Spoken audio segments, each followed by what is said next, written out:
Hey everybody, morning. So, how have you been?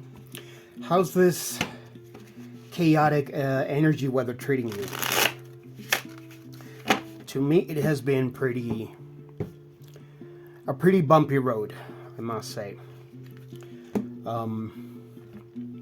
Nothing necessarily bad, but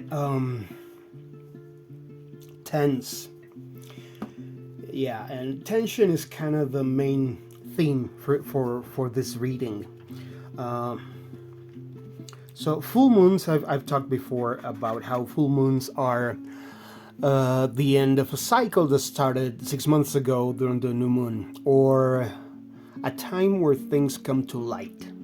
You know, it's when the moon is brightest, and it's the brightest night of the month.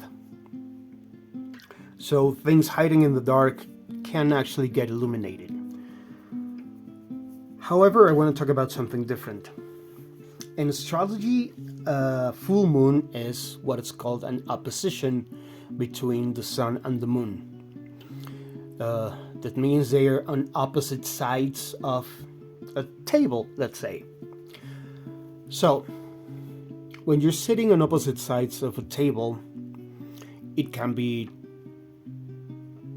a number of different situations. For example, it could be a couple getting a divorce, both sitting at opposite sides of a table.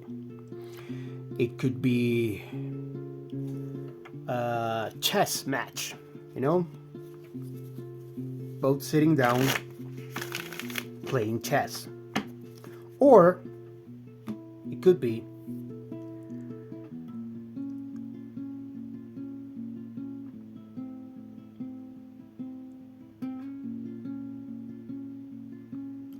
could be a couple sitting down for dinner in a date.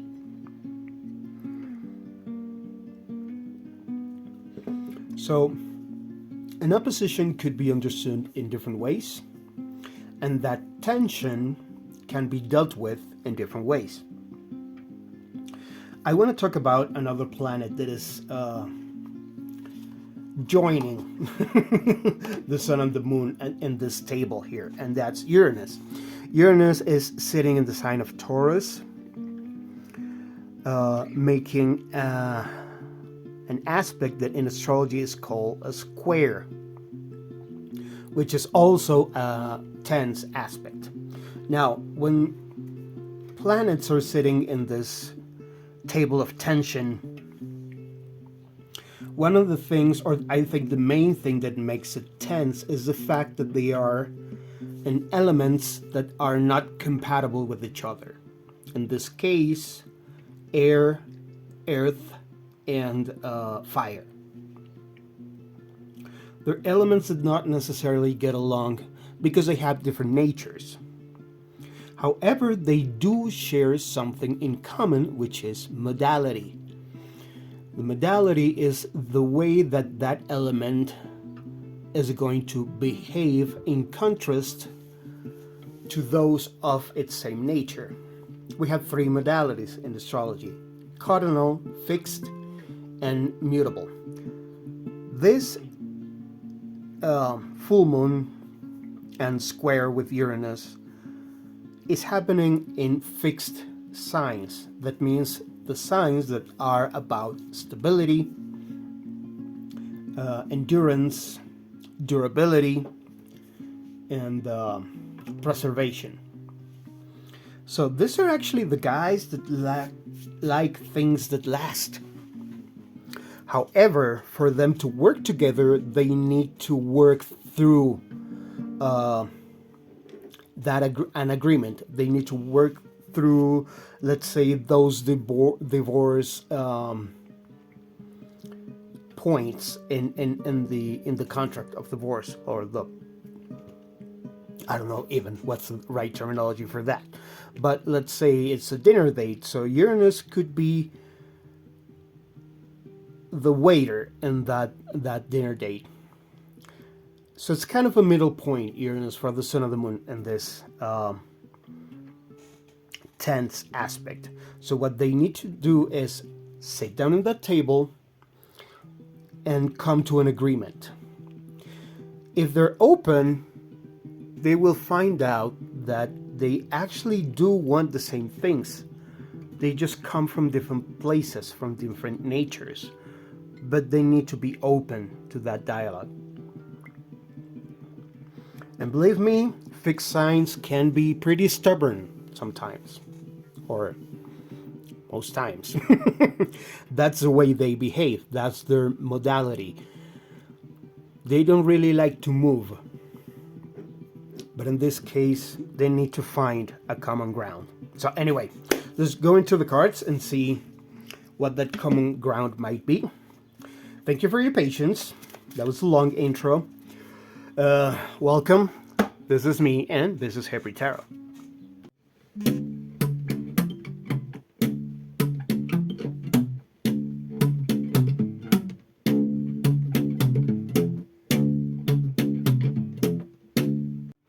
So I've come to enjoy a lot how the Prism Oracle and the Modern Way Tarot play together.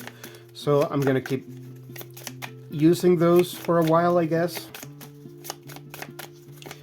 I'm gonna get a couple of cards from here. There's a theme. Okay, I just did the version in Spanish for this reading, and actually we got the Strength card in the very same position, and now we get Ideation. Okay, and see, there's the square. We have, I guess, the sun over here in Aquarius, the moon over here in Leo, and that means Uranus is right here in Taurus. Okay, Ideation, Strength, red, and I think this is more orange, I guess, than red.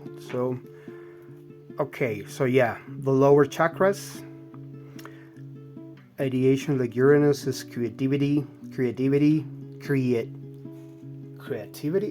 What's wrong with my pronunciation today? Anyway, so there's a lot of grounding, a lot of instinct going on. Let's see what the tarot says.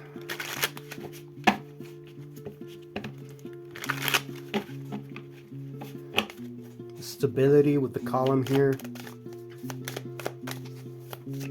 So in here, the strength, this strength card is talking to me about being a pillar, being sustenance, being holding something together. So in this case, I guess these three positions are about, or we say here, right?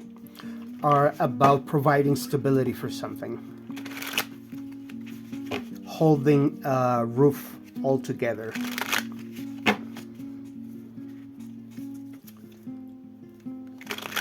Okay. The Ten of Pentacles peeking out.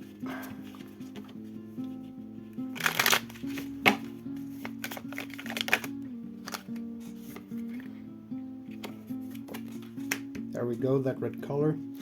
The Five. Okay, here are the cards.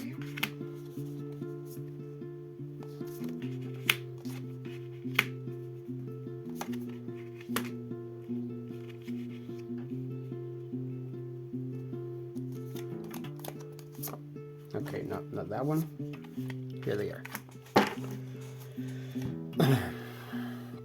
So there is that conflict. There is that those different ideas that need to get sorted out, that need to be discussed.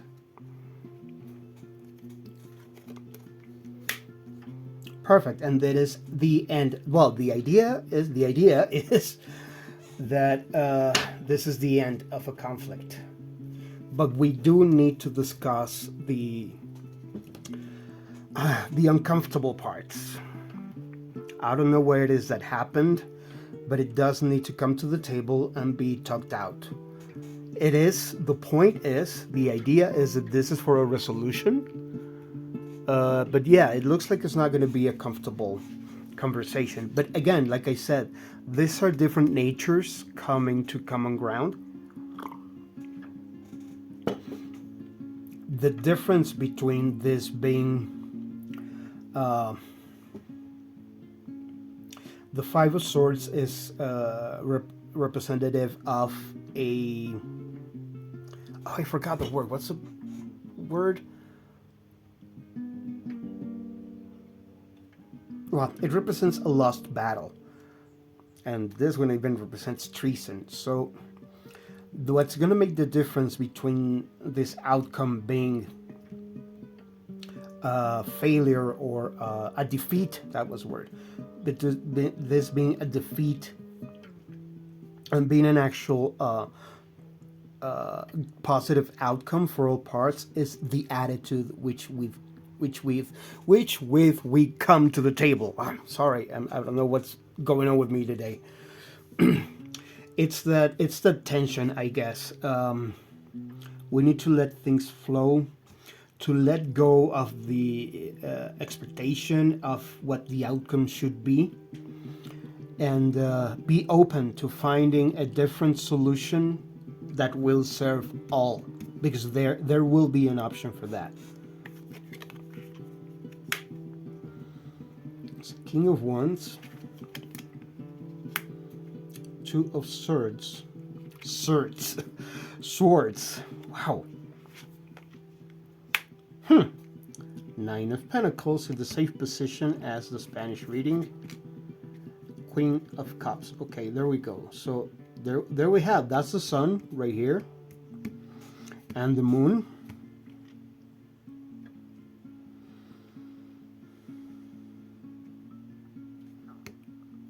And Uranus in the middle.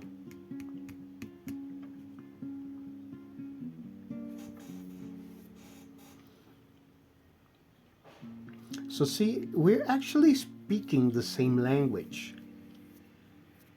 which in this case would be modality. Blue and yellow. Blue and gold. And white, silver. Okay, so we are actually, if we are open, we're going to find out that we actually have more in common than we think.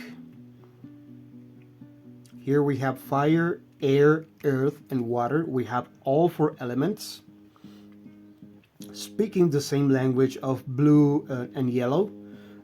Yeah, sure, this one's a little bit of darker blue, but it's still within the shade. What I mean is, if we're open to see past our nature, our basic instinct, we're gonna find out that we have a lot more in common than we think, and therefore we will be able to come to an agreement a lot easier than we would expect. But we need to get past and let go of expectations. There we go again. Yellow and blue. And yellow and blue. Okay.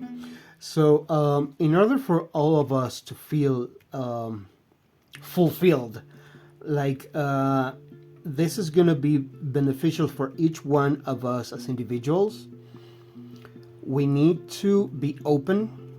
I always get drawn to this with this version of the High Priestess. Normally in the Rider-Waite, this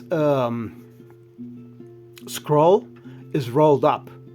It's information she's keeping secret for only for those who deserve it, to say it somehow. In this version, the scroll is wide open and available. She's sharing her knowledge, her wisdom, her ancient knowledge, her sacred knowledge. She's openly sharing it. So we need to be open about what we are able to bring to the table, and being open also to receive.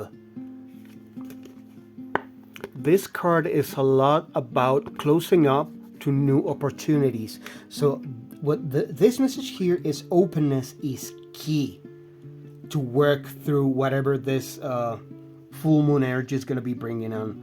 And we are in the same alignment. Blue, yellow is huge here.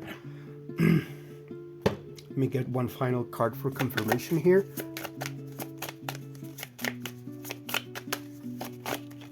Whoa, whoa, whoa. Okay, 2 cards. Determination with yellow. And abundance. So this is going to be, again, very fruitful, very, very fulfilling. But we need to be able to understand that the light shines for all of us. We have I'm not sure if these are the pyramids or the mountains, but we also have 3 elements in play here, just like the 3 planets in play. And I think determination here is not determination to be the one on top. It's determination to find a common ground, to find a solution that is going to be fair for everyone involved. Right? So maybe the actual solution is to be open to the fact that there will be a 4 element in play, not just the 3 that are already evidently involved, but be open to whatever may come might come along. And one thing that is always being said of abundance is the understanding that there is always enough for everybody. Nobody has to lose. Nobody has to end up having less than the others. There's more than enough for everybody. Always. Keep that in mind, and that's an always. There's always going to be enough for everybody. But we need to understand that and be open to that. If you're thinking about keeping more for yourself, which I don't think is the case in here, but if that's what you're having in your mind, that's what you need to loosen up, because you may be stepping on your own toes, and not the good way. All right? All right. Thank you very much for your time. See you soon.